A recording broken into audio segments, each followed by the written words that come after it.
nos des gracia para el tiempo de predicación. Suple mi carencia, por favor, Señor, y concede a mi hermano atención para que retenga, para que comprenda, pero en especial para que juzgue y luego para que aplique. Te ruego, Señor, tu asistencia, guíanos, te lo pido en el nombre de Jesús. Amén.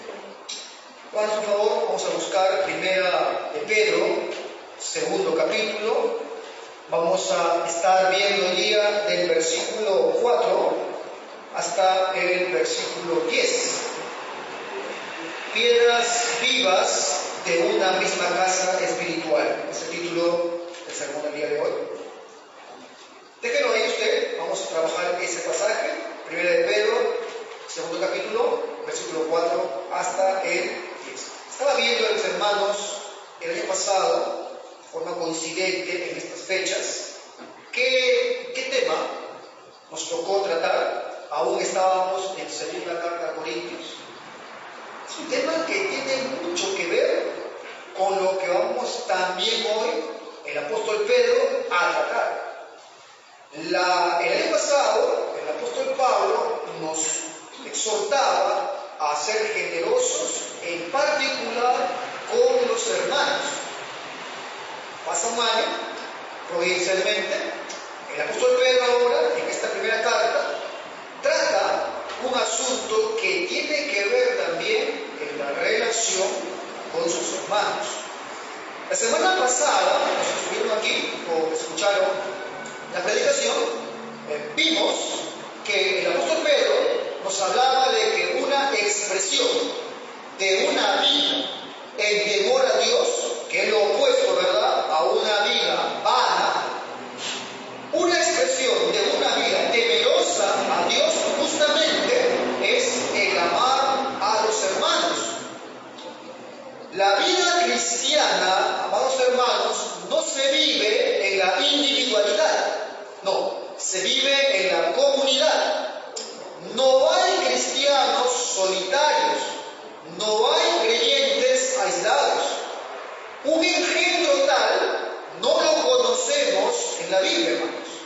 Los cristianos somos parte de un cuerpo, que es el cuerpo de Cristo. Eso de, ¿no?, tal vez alguien cuando llega aquí piensa, ¿no?, voy a la iglesia, pero no quiero involucrarme con nadie, estoy cansado de las actitudes de las personas, así que a mí déjenme aquí nomás a mí solo, o voy al culto simplemente, estoy ahí 2 horas, y ahí me voy rápido a mi casa, basta con esas 2 horas, no deseo saber nada más de nada. Esta frase, amados hermanos, es un absurdo, es una contradicción y muestra un concepto muy vago y equivocado de lo que es la iglesia. Mis hermanos, a la iglesia no se va, se pertenece. La iglesia es el cuerpo de Cristo. Amado hermano, teniendo con mucho respeto, tú solo no eres la iglesia. Tú, unido a los creyentes verdaderos de esta comunidad, son la iglesia local. Yo siempre comento, porque me dejó asombrado como una supuesta cristiana de una iglesia X colgaba en su Facebook, ¿no? Que era de Starbucks, ¿no? Aquí en Starbucks, la iglesia, abajo explicaba, yo soy la iglesia, ¿no? O sea, ella pensaba que porque estaba en un lugar, ella es la iglesia. Pero es un pobre concepto de lo que es la iglesia. Tú, hermano, no eres la iglesia. Tú, unido a un verdadero creyente, y todos aquí en la congregación son la iglesia local. La iglesia verdadera se compone de todos los creyentes del Señor Jesucristo. Se compone de todos los elegidos de Dios, hombres y mujeres realmente convertidos, de todo verdadero cristiano. A cualquier persona que se le es manifiesto la elección de Dios Padre, de la cual ha sido partícipe del plan de redención, ha sido vertido por él la sangre de Dios Hijo, y es santificado por la obra del Santo Espíritu de Dios, al tal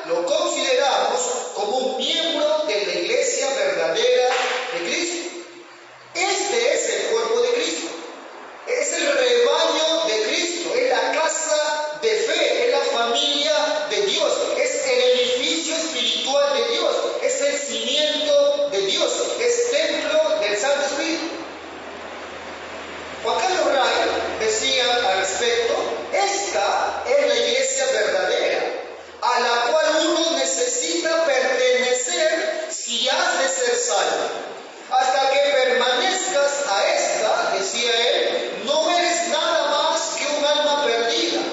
Puedes tener la forma, la cáscara, la piel y la semblanza de la religión, pero no posees la sustancia ni la vida. Sí, decía él, puedes gozar de muchos privilegios y puede ser que estés dotado con mucha luz y conocimiento, pero si no perteneces al cuerpo de Cristo, tu luz y tu conocimiento y privilegios no salvarán tu alma. ¿Cómo hay ignorancia sobre este punto? Enfatizaba Ray. Los hombres se imaginan que si se unen a alguna iglesia o aquella y se convierten en miembros y hacen ciertos ritos que sus almas, está bien. Es un engaño total, es un error muy grave. No todos aquellos que se llamaban Israel eran de Israel, ni tampoco todos aquellos que profesan ser cristianos son miembros del cuerpo de Cristo. Nota bien, decía él, puede ser que seas episcopal, presbiteriano, independiente, bautista, metodista o pentecostal y aún así no pertenecer a la iglesia verdadera. Y si no perteneces, al final sería mejor que no hubieras nacido. Fin de cita. Ahora, pastor, ¿por qué hemos pasado de hablar de una vida en el temor de Dios, de amar a mi hermano? ¿Por qué hemos pasado, pastor, ahora a hablar de la iglesia? Porque justamente, amado hermano, ese es el orden que el apóstol Pedro está siguiendo en esta sección. Ahora Pedro nos va a hablar de los cristianos como piedras vivas de una misma casa espiritual. Primera de Pedro, búscalo ahí, capítulo 2, vamos a ver al pasaje de estudio, versículo 4 al 6. Estos dos versículos son los claves del día de hoy. Dice ahí Pedro: acercándonos a él, piedra viva, desechada ciertamente por los hombres, mas para Dios escogida y preciosa. Vosotros también, como piedras vivas, sed edificados como casa espiritual y santo, para ofrecer sacrificios espirituales aceptables a Dios por medio de Jesucristo. A ver, ¿qué es lo que sucede acá? Plantea Pedro, al acercarnos a la piedra viva, somos, dice, edificados justamente como piedras vivas.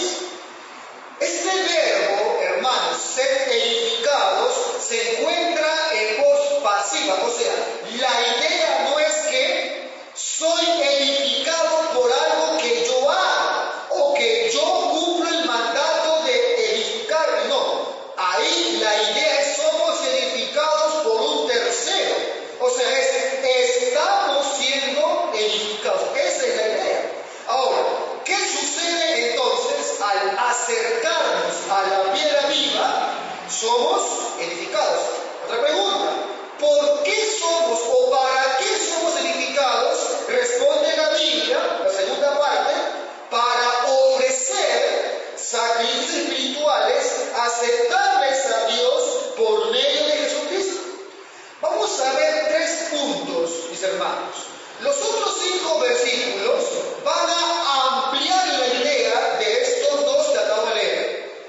Vamos a ver el privilegio de acercarse a Cristo. Segundo punto, la edificación del cuerpo de Cristo. Y finalmente, el propósito del cuerpo de Cristo. Ahora, cuando yo comencé esta serie, dijimos que Pedro, muchos creen que Pedro no sabe nada de doctrina, Pedro no es teólogo, es un pescador, así que su carta seguramente que son temas prácticos, sencillos, no. Pedro habla de muchas doctrinas profundas, complejas. Hoy día vamos a ver justamente una de ellas. El privilegio de acercarse a Cristo. Hermanos, nadie va a comprender esta esencia de la vida cristiana si no comprende la elección de Dios y la reprobación. Cuando alguien comprende estas dos doctrinas, puede ver realmente el privilegio que tiene como cristiano acercarse a Cristo. Veamos entonces este primer aspecto, pero veamos primero, voy a mostrar, digamos, la parte negativa para que puedas comprender la parte positiva. Veamos la imposibilidad del hombre al acercarse a Cristo. Una vez más, versículo 4. Acercándoos a Él, piedra viva, desechada ciertamente por los hombres, mas para Dios escogida y preciosa. Hermanos, la palabra que utiliza Pedro para acercarse es una palabra que el Señor Jesucristo utiliza mucho, sobre todo en Juan 6, que es un capítulo muy conocido, al menos lo que lleva acá tiempo. Ahí se ve una doctrina que como bautistas reformados la conocemos muy bien, y si no, te invito a que la veas con mucho cuidado, la elección de Dios. Por favor, vayan a Juan 6, vamos a tomar ahí algunos pasajes, algunos versículos.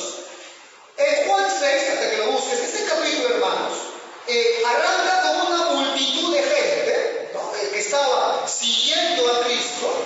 Parecía a gente muy contenta con él, pero pasaba algo, no tenía las motivaciones correctas, no tenía un concepto bíblico de quién era realmente Jesucristo. ¿Y sabe qué? Jesucristo lo sabía muy bien. Vamos a leer a ver el versículo 6. Respondió Jesús y les dijo: de cierto os digo que me buscáis. ¿Por qué dice Cristo? No porque habéis visto las señales, sino porque comisteis el pan y se saciaron.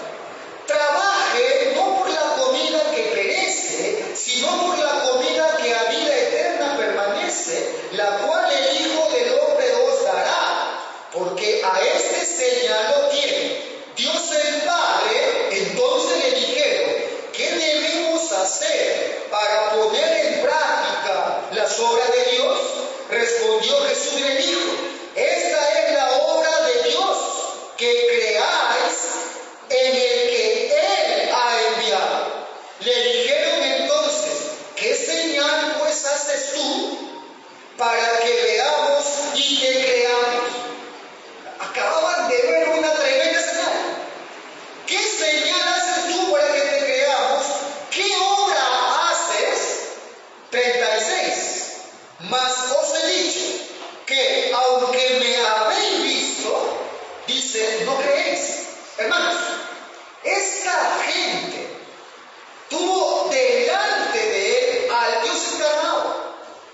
Lo vieron, lo tocaron, vieron sus obras, sin embargo, no creyeron en él. Esto, mi hermano, debería hacernos pensar en algo. Si tú y yo, hermanos, estuviéramos en ese primer siglo, hubiéramos podido, hermanos, reconocer al Hijo de Dios si viviéramos en esa época. ¿Tú crees, hermano, que hubieras podido distinguirte de esos incrédulos? A no ser por la gracia de Dios, le hubiéramos visto igual que ellos, con la misma incredulidad, simplemente como un hombre, o tal vez le seguiríamos por lo que él pudiera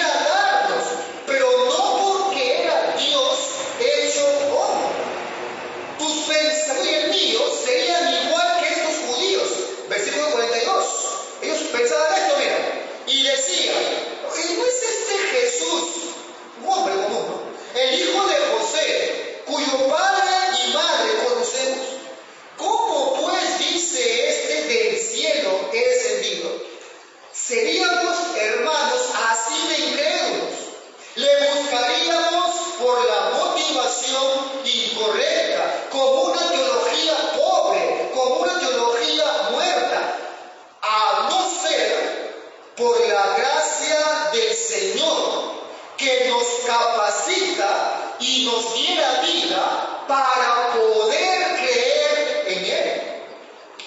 Este capítulo, hermanos, nos deja en claro la razón por la cual algunos sí se pueden acercar a Cristo, sí pueden confiar en Él, sí pueden creer en Él, sí pueden entender correctamente quién es Él, sí pueden venir a Cristo por la motivación correcta. 35. Jesús le dijo: yo soy el pan de vida. Ahora, mucho cuidado con estas palabras. El que a mí viene, marca eso, el que a mí viene nunca tendrá hambre. Y ahora mira lo que dice: y el que en mí cree no tendrá sed jamás. Amado hermano, este versículo lo que nos dice es que venir a Cristo y creer en Cristo es lo mismo, ¿verdad? Venir a Cristo es lo mismo que creer en Cristo. Sigo leyendo. Dice: todo lo que el Padre me da, vendrá a mí. Y el que a mí viene, no le echo fuera. Porque he descendido del cielo, no para hacer mi voluntad, sino la voluntad del que me envió. Salto hasta el versículo 44. Ninguno puede venir a mí si el Padre que me envió no le trajere, y yo le levantaré en el día postrero. 6:5. Y dijo: por eso os he dicho que ninguno puede venir a mí, que es igual que creer en mí, si no le fuere dado del Padre. Bueno, acá lo que estamos viendo es una doctrina, ¿verdad? Es la imposibilidad del hombre de acercarse a Cristo, de venir a Cristo, es decir, de creer en Cristo. Este rechazo que tenían los hombres a Cristo es descrito por el apóstol Pedro de esta forma. Versículo 6, por favor, al Pedro 2:6. Pedro lo describe así, mira. Por lo cual también, dice Pedro, dice la Escritura: he aquí pongo en Sión la principal piedra del ángulo, escogida, precioso, y el que creyere en él no será avergonzado. Para ustedes, pues, los que creen, él es precioso. Pero para los que no creen, la piedra que los edificadores desecharon ha venido a ser la cabeza del ángulo. El hombre, hermano, es incapaz de acercarse a Cristo, es incapaz de asumir este privilegio por sus propias fuerzas. Ahora, quedan las promesas para aquellos que se acercan por la fe a Cristo. ¿Por qué lo hicieron? ¿Cómo pudieron venir y creer en Cristo? Pero dice el 6: por lo cual, dice la Escritura: he aquí pongo en Sión la principal piedra del ángulo, escogida, precioso, escúchame, y el que creyere en él no será avergonzado. ¿Qué está haciendo acá Pedro? Pedro, hermano, está desplegando una doctrina profunda. Pedro acá está citando Isaías 28. Ahora, esta sección de Isaías nos muestra en este capítulo que la gente de Israel estaba actuando locamente al punto que Dios les llama burladores. Cuando un apóstol, hermano, cita un pasaje del Antiguo Testamento, hay que ver el contexto, el por qué lo cita. Bueno, en este pasaje de 28, los hombres de Israel actúan locamente, y dice Dios de ellos, se llama burladores. Era tal la locura de estos que decían que la muerte no podía alcanzarlos porque habían hecho un pacto con ellos y no morirían. Isaías 28, 14 al 15, por ejemplo, ahí encontramos un poco del contexto de lo que cita ahora Pedro. Pero sígueme, por favor, en la lógica para que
burladores no quisieron confiar en las promesas de Dios.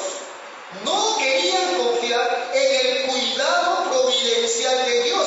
Habían hecho un pacto con Egipto para que Egipto los proteja de Asiria, que iba a sitiar a Israel. Estaban confiando más en el brazo del hombre que en las promesas de Dios. Al hacer esto, dice Isaías, al confiar en Egipto, una nación pagana, estaban haciendo un pacto con la muerte. Se estaban autocondenando a una muerte segura. Ahora, el apóstol Pedro usa este texto entonces, ya viste el contexto, para hablar de la confianza que tenemos en Cristo, en la salvación que Él provee. Pablo también usa este pasaje, Romanos 9, 30 en adelante, también usa este pasaje, Isaías 28, hermanos. Veamos Romanos 9, ahí Pablo nos dice, ¿qué pues diremos?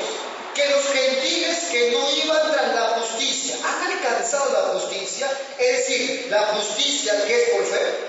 Mas Israel, que iba tras una ley de justicia, no la alcanzó. ¿Por qué? Porque iban tras ella no por fe, sino como por obras de la ley, pues tropezaron en la piedra de tropiezo, como está escrito: he aquí pongo en Sión piedra de tropiezo y roca de caída.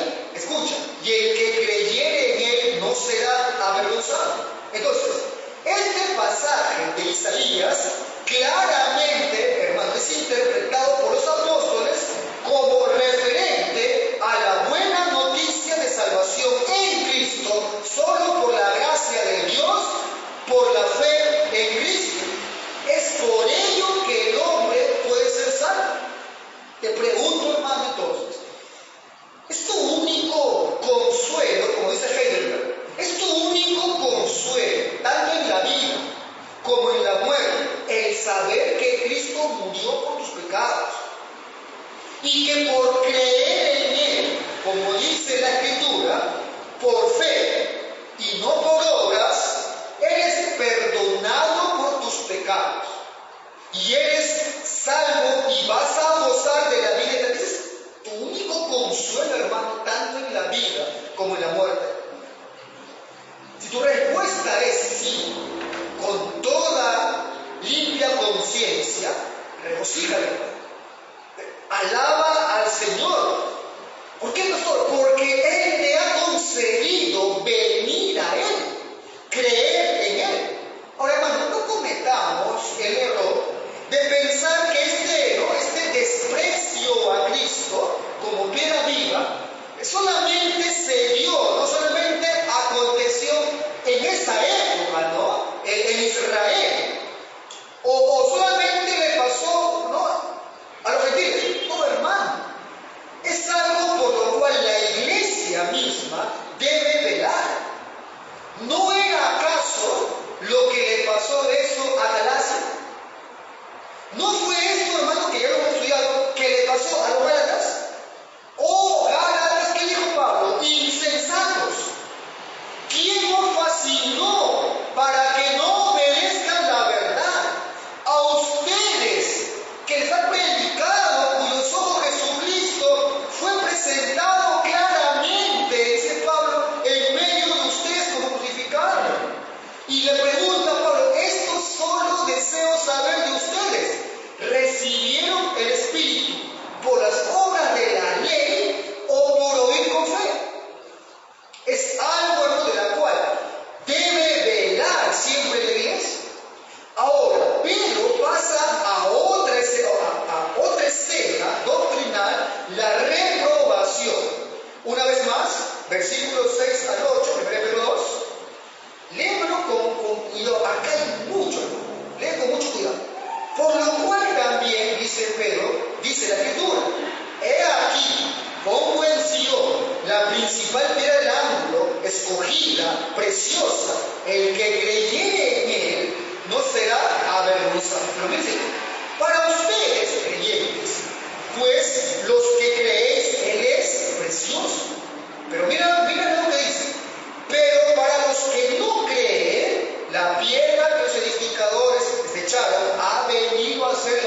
del ángulo 8, y piedra de tropiezo y roca que hace caer, porque tropiezan en la palabra, siendo desobedientes. Escucha la parte final. A lo cual fueron también, ¿qué dice, hermanos?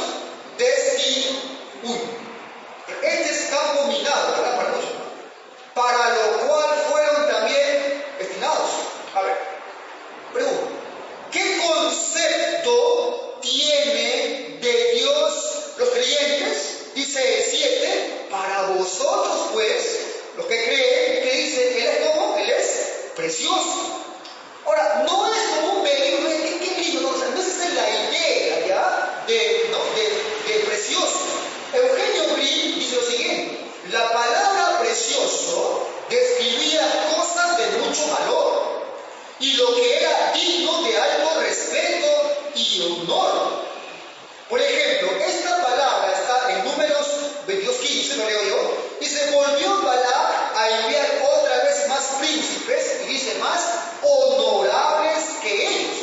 O sea, de más honor, de más valor. O dice en el Evangelio de Lucas 14:8, cuando fueres convidado por alguno a bodas, no te sientes en el primer lugar, no sea que otro más distinguido, precioso, o sea, de más honor, que tú estés convidado por él. O sea, precioso, hermano, acá se refiere a un lugar preeminente. Para los que creen, dice Pedro, Él es preeminente, Él es precioso. Ahora, ¿qué dice de los incrédulos? Dice Pedro que lo desechan, ¿verdad? Dice que lo menosprecian. Desechan la piedad. Hay un menosprecio a Cristo.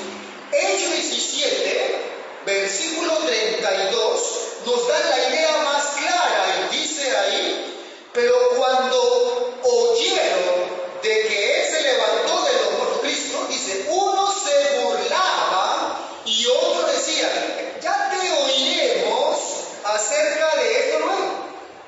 O sea, ese era el desprecio que tenían los incrédulos.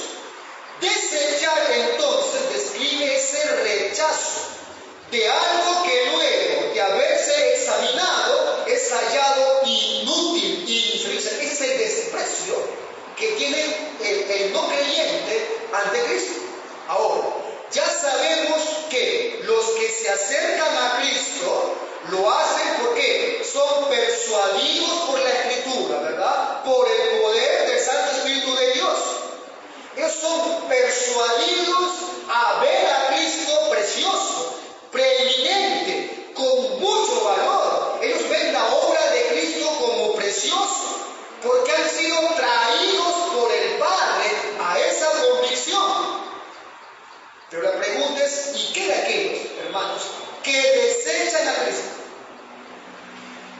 ¿Qué de aquellos que prefieren justificarse en sus propias obras, que es exactamente lo mismo que dejar a Cristo, que despreciar a Cristo? Es lo mismo. No vayan a pensar que despreciar es solamente aquel enemigo, aquel ateo, ¿no? que contradice a Dios. No. Todo aquel que busca autojustificarse y no viene a Cristo porque ve en sus obras su propia justicia, está desechando a Cristo. ¿Y qué de ellos? ¿Qué pasa, según Pedro, inspirado por Dios? ¿Qué pasa con ellos, los que no fueron elegidos? Una vez más en 7, dice, para ustedes los que creen, ¿cómo dice? Él es precioso. Para los que no creen, la piedra que los edificadores desecharon ha venido a ser cabeza del ángulo y piedra de tropiezo y hace caer la roca, porque en ella tropiezan. La última parte que dice, lo cual fueron también destinados. Acá Pedro se mete en un campo minado, habla de una doctrina, la de la reprobación. Por hermanos, esta doctrina, en vez de llenar de orgullo al creyente que sí cree, debe llenarle de compasión, debe llenarle de humildad y debe adorar de una manera más profunda a ese Dios que le salvó. Busca lo que dice Pablo a los Romanos 9, versículo 22. Romanos 9, versículo 22. Ahí pregunta Pablo algo profundo. Dice Pablo ahí, 9 de Romanos 22. ¿Y qué dice Pablo? ¿Y qué si Dios, queriendo mostrar su ira, hacer su poder notorio, soportó con mucha paciencia los vasos de ira? Judas, versículo 4, dice: porque algunos hombres han entrado encubiertamente, los que desde antes habían sido destinados para esta condenación, hombres impíos que convierten en libertinaje la gracia de nuestro Dios y niegan a Dios el único soberano. Y Pablo le escribe a Tesalónica en su primera carta 5, versículo 9, porque no nos ha puesto Dios para ir, o sea, habla de los creyentes, sino para alcanzar salvación por medio del Señor Jesucristo. Pastor, ¿cómo nos enseña la Biblia esta doble lección, digamos así? ¿Cómo enseña la Biblia estas dos caras? Unos predestinados para salvación, otros para reprobación. Pastor, ¿tiene un aspecto igual para ambos casos? O sea, ¿quiere decir, pastor, que de la misma manera que Dios predestina a algunos a salvación, de igual forma Él también predestina a otros para perdición? No. Ojo, no. En el caso de los elegidos de Dios, Dios obra activamente en ellos, o sea, dándoles vida nueva, poniéndoles fe para que crean en Cristo. El Padre se involucra y los atrae a Cristo. O sea, es activo en la elección de los que han de ser salvos. En el caso de los reprobados, Dios simplemente, escuche y digo con mucho cuidado, determina y elige desde la eternidad no obrar en ellos como obra en los elegidos a salvación. O sea, los deja a ellos en su maldad. Es una elección eterna también de Dios. ¿Cómo se define esta doctrina? Eso ustedes lo han venido viendo no voy al cargo. Yo voy rápido porque no tengo tiempo en un sermón de ampliar toda la doctrina. Pero ¿cómo se define, hermano, la reprobación como doctrina? Como el acto eterno de Dios, mediante el cual determinó pasar por alto a algunos hombres, negándole a estos la operación de su gracia especial y castigándoles a causa de sus pecados, para que sea manifestada la justicia divina. Si aceptamos, hermano, la elección soberana de Dios para salvación, hay que entender también que así como Dios se propuso entonces salvar a algunos, igual se propuso no salvar a otros. Ahora, lo que pasa es que hay una distorsión. El hipercalvinismo explica esto de una forma torcida. Ellos ven la reprobación de una forma muy peligrosa. Ellos ven a Dios interviniendo también directamente y de forma positiva en ese que ha sido elegido para reprobación. Dios activa en su corazón, Dios mueve a su corazón para la reprobación. O sea, no, mira, Dios, así como actúa de forma activa en el elegido para salvación, también lo hace en el que ha sido elegido para perdición. Ellos entonces vinculan el decreto de reprobación con un error terrible. Ellos implican que Dios está forzando el pecado en estos que han de ser reprobados. Y eso, hermano, es algo diametralmente carácter de Dios.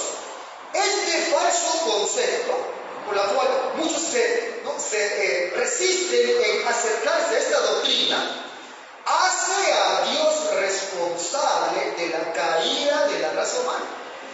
Si decimos que Dios interviene activamente en estos para perdición, hace a Él responsable de la caída del hombre.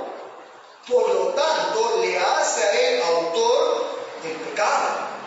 Lo que estamos diciendo es que sí, hay una doble predestinación, pero que no es igual en ambos sentidos.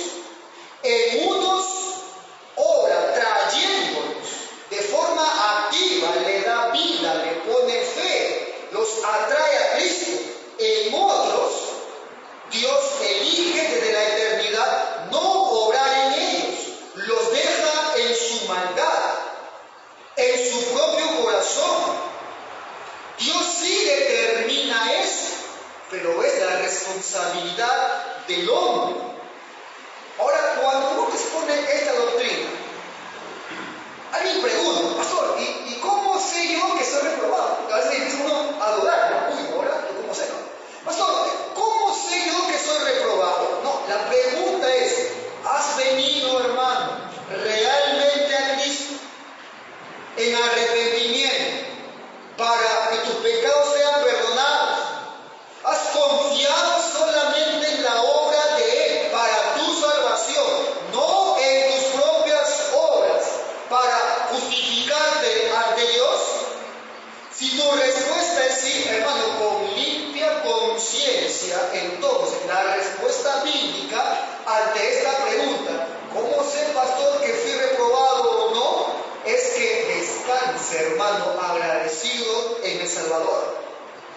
Porque si has venido a Él, no es porque alguna capacidad especial había en ti para que puedas venir a Él. Es porque Él mismo te ha traído.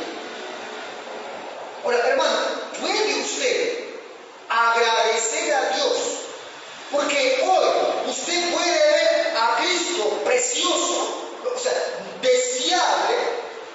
¿Puedes tú ver el privilegio que tenemos de acercarnos a Dios cuando puedo ver estas doctrinas? Hermano, cuando uno comprende esto, ve el privilegio que tiene de acercarse a Dios. Porque tú has podido estar en la misma condición reprobada, como un ateo o como alguien que se autojustifica en sus obras, como quiera, reprobado. Al ver la elección y la reprobación, concluimos algo, que usted creyente tiene un enorme privilegio de acercarse a Cristo. Segundo punto, la edificación del cuerpo de Cristo. Versículo 5, hermano, por favor, de Pedro 2. Dice luego Pedro, ustedes también como piedras vivas, ser edificados como casa espiritual. ¿Para qué dice? Para ofrecer sacrificios espirituales aceptables a Dios por medio de Cristo. Se van a ustedes a sorprender con la Biblia qué significa, pastor. ¿De qué habla? ¿Qué sacrificio es el que habla Pedro? Porque dice que es para eso que usted ha sido unido a este cuerpo espiritual. Ahora, alguien que es una piedra viva, ahora que es parte de un cuerpo. ¿Cuál, pastor? El cuerpo de Cristo. Este cuerpo, ¿qué es? Es su iglesia. Esa iglesia, dice Pedro, es edificada por él mismo. Ahora, dice, somos edificados como casa espiritual. ¿Qué está diciendo Pedro aquí? Es una expresión muy común que se usa tanto en toda la Biblia, Antiguo y Nuevo Testamento, para indicar el lugar donde la presencia de Dios habitaba en medio del pueblo. Por ejemplo, Pablo, cuando le escribe a Timoteo, este pasaje creo que algunos saben de memoria, 1 Timoteo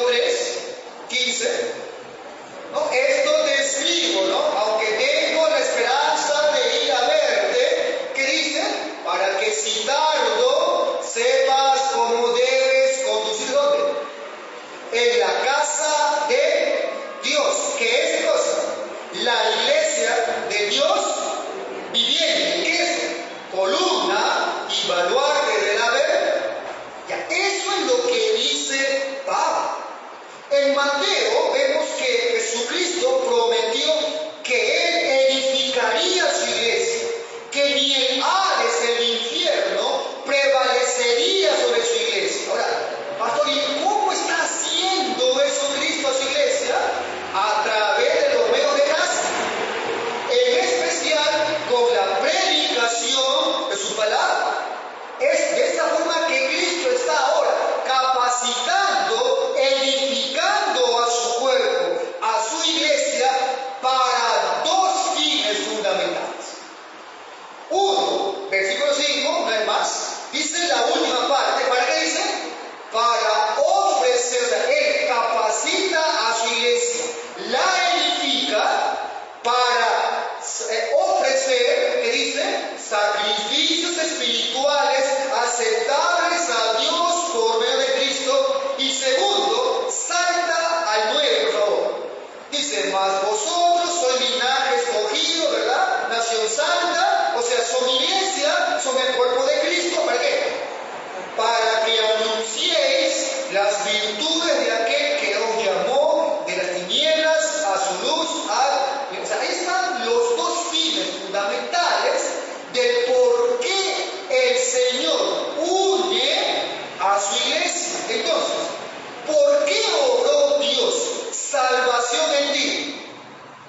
Pastor, porque babeaba por mí, porque yo era bueno, se enamoró de mí. ¿Para qué obró salvación en ti? ¿Qué ha hecho Dios al obrar salvación en ti por gracia? Te ha unido a su cuerpo. Te ha unido, ¿verdad?, a su iglesia. ¿Para qué, pastor? Para que le glorifiquemos. ¿Cómo? Dice primero, ofreciendo, ¿qué dice? Sacrificios espirituales y luego anunciando las virtudes de... Ahora, pastor, ¿qué significa eso de que voy a darle a Dios algo sacrificio espiritual? Pastor, ¿qué plata? Pastor, ¿qué será? ¿Mi bienes? Pastor, ¿qué? En el Antiguo Testamento, hermano, vemos que Dios llamó a su pueblo a arrepentirse, ¿verdad? Para que sus corazones concordaran con lo que hacían de forma externa. O sea, ellos hacían ritos, mataban animales como beneficio, y Dios les pide arrepiéntanse. ¿Para qué? Para que eso que hacían de forma externa pueda ser concordante con el corazón. Y también para hacerles ver que el culto correcto a Dios significaba también algo más. La expresión de las buenas obras a favor de los que no tenían, a favor de los necesitados en medio de ellos. Isaías 1, por buscarlo, versículo 11 en adelante.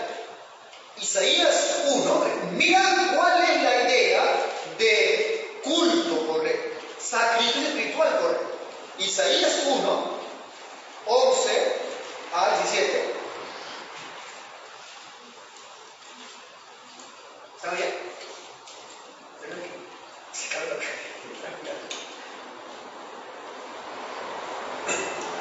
Dice Isaías 1:11,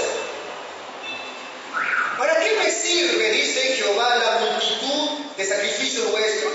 Hacían todo bien, pero preguntan, ¿de qué me sirve? Hastiado estoy de holocaustos, de carneros y de cebo de animales gordos. No quiero sangre de bueyes, ni de ovejas, ni de cosas cabezas. O sea, tenían el culto correcto, ¿verdad? Hacían lo correcto, pero no había, algo faltaba, no había el servicio a sus hermanos. 12. ¿Quién demanda esto de vuestras manos cuando venís a presentaros delante de mí para hollar mis atrios?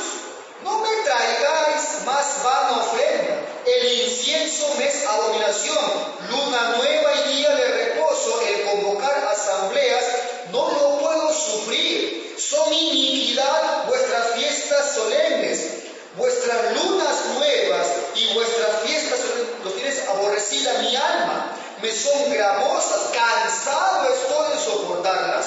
Cuando extendáis vuestras manos, yo esconderé de ustedes mis ojos. Asimismo, cuando multipliqué la oración, yo no oiré.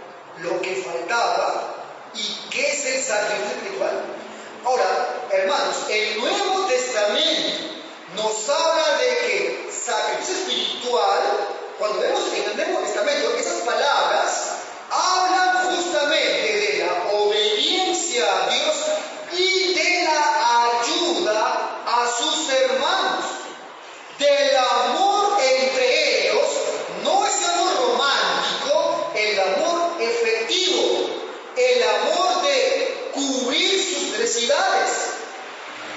Pregunto, ¿de qué sirve la reforma si aquellos que se hacen llamar reformados no se aman de la manera como muestra la Biblia? O sea, está todo bien su doctrina, pero está lejos su corazón de esa doctrina. Mucha doctrina, cero en misericordia para los hermanos. Mira lo que dice Pablo, Filipenses 4, versículo 18. Ahí Pablo nos narra de su corazón alto. Dice ahí en el 4, 18 de Filipenses. Dice, pero todo lo he recibido y tengo abundancia. Estoy lleno. Dice, habiendo recibido de Epafrodito lo que he enviado. Y mira cómo lo define. Olor fragante, sacrificio acepto, agradable a Dios. Pastor, ¿qué recibió Pablo? ¿Qué es lo que recibió que él le llama sacrificio acepto a Dios? ¿Qué es lo que creyó? ¿Que han orado por él? ¿Le han dado una Biblia nueva? Pablo habla de una ayuda económica que le dieron a Pablo cuando estaba en carencia. Cuando uno dice esto, se asusta, ¿no? Uy, creo que me equivoqué, creo que tengo, ¿no? Acá no hay dinero. La Biblia, hermano, habla coherentemente del uso correcto de su dinero. Y en términos de sacrificio espiritual, habla que los creyentes usan su dinero para ayudar a sus hermanos que están en carencia. Pablo habla acá de ayuda económica y dice sacrificio agradable, acepto a Dios. Y luego lo dice de forma teológica, mi Dios pues suplirá todo lo que os falta conforme a sus riquezas en gloria en Cristo. Traducido es que Dios bendice, sí, pastor, amén. ¿Cómo? Va a usar a ustedes mismos, creyentes de esta congregación, para suplir la necesidad de su hermano. Versículo 20, a Dios y Padre nuestro sea gloria por los siglos. O mira lo que dice el autor de Hebreos 13, versículo 15. El Nuevo Testamento, cuando habla de sacrificio espiritual, habla de esto, hermano. El amor para con su hermano. Dice el 15, así que ofrezcamos siempre a Dios por medio de Él, o sea, Jesucristo, sacrificio de alabanza, es decir, fruto del hábito de su nombre, y de hacer bien, y de la ayuda mutua, no os olvidéis. ¿Por qué? Porque de tales sacrificios se agrada Dios. La alabanza a Dios y la ayuda entre hermanos como sacrificios aceptables a Dios en nombre de Cristo, es de eso que está hablando Pedro, es de eso que da evidencia esos que creyeron en Él, que fueron atraídos por el Padre, que lo ven a Él precioso. ¿Qué hacen? Ofrecen, dice, sacrificio de paz. ¿Qué significa eso, pastor? Significa que brindan ayuda a sus hermanos, cubren sus necesidades. Y el otro fin, acá es corto porque te hemos hablado ya, el otro fin por el cual Cristo edifica su iglesia es con el fin de que, pero que anunciéis las virtudes de aquel que os llamó de tinieblas a su luz admirable. Ahora, ¿puedes ver, hermano, el orden que pone Pedro? Pastor,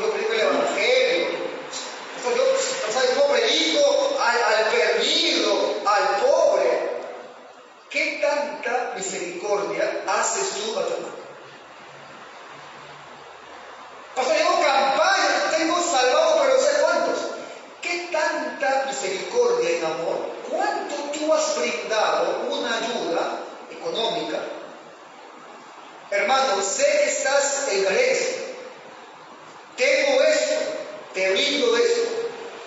No te presto, te brindo esto, que Dios use este dinero que me permite a mí ganar para su carencia.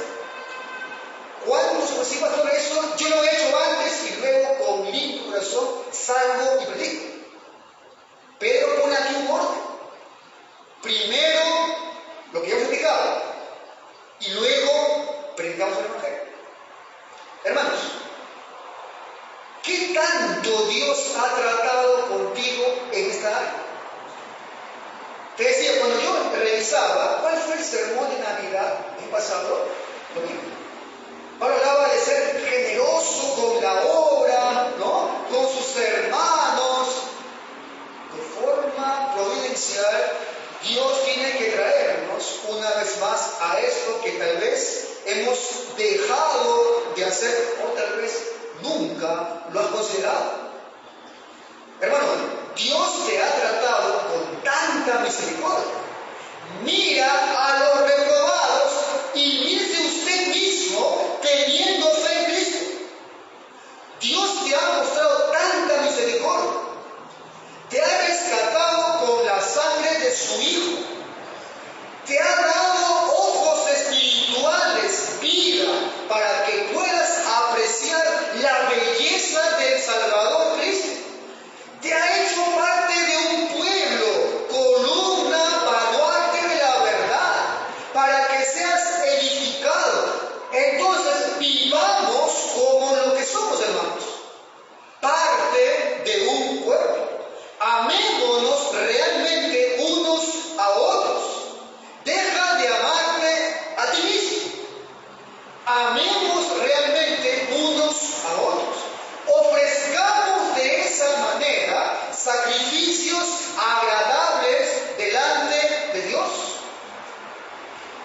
¿Puede usted, hermano, decir, como el apóstol Pablo, yo puedo, pastor, ofrecer mi propio cuerpo como entrega viva, sacrificial y santa delante de Dios? Eso, hermano, significa entregar todo de ti, lo que tengo.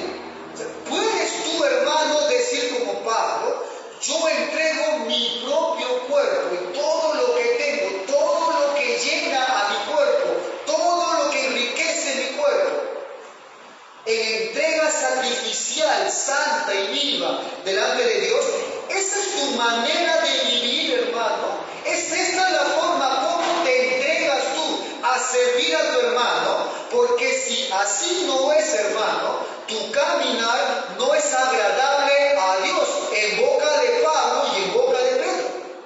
Estás viviendo en una liviandad, en una tibieza engañosa. Arrepientas, hermano, de él. La sana doctrina siempre va acompañado de piedad, acompañado de buenas obras para con los suyos. Hermano, ruego que esta enseñanza no solo te ocupe un lugar, ¿no?, en tu galería de doctrinas, en tu parte intelectual de saberes, sino ruego que usted lo viva. Vívalo con amor, por amor a la iglesia del Señor. Amado Dios, te agradezco por esta porción de la carta del apóstol Pedro. El apóstol Pedro, Señor, entendiendo realmente el propósito de ser piedras vivas en este cuerpo espiritual, nos hace ver, Señor, el fin supremo por el cual estamos unidos. Primero es para tu gloria, para darte a ti la gloria con nuestra doctrina, con nuestra vida, con nuestro tiempo. Oh, pero también nos hace recordar que también hay una arista que no debe ser descuidada, y con el mismo celo con la cual defendemos otras doctrinas, también debe ser el celo para eso. sacrificios espirituales, agradables a ti, la ayuda a mi hermano. ¿Cuántos hermanos en medio nuestro pueden estar, Señor, padeciendo carencias? ¿Cuántos, Señor, tal vez han tenido que pasar días sin comer? ¿Cuántos en medio nuestro han tenido, Señor, que esperar la dádiva de alguien para suplir una necesidad? ¿Cuántos pudiendo no lo hemos hecho? ¿Cuántos teniendo los recursos hemos despilfarrado en cosas fútiles, vanas, degradantes, corrompibles, y no hemos estado haciendo realmente lo que implica ser parte del cuerpo de Cristo? ¿Cuántos se ofenderán hoy, Señor, al oír esto? Al oír que deben disponer su dinero para ayudar a sus hermanos. Sin embargo, es lo que muestra tu palabra. Señor, te ruego que dotes de mayores misericordias, hermanos, a mí mismo, Señor, a la congregación, para poder estar cumpliendo cabalmente este mandato. Te lo pido en el nombre de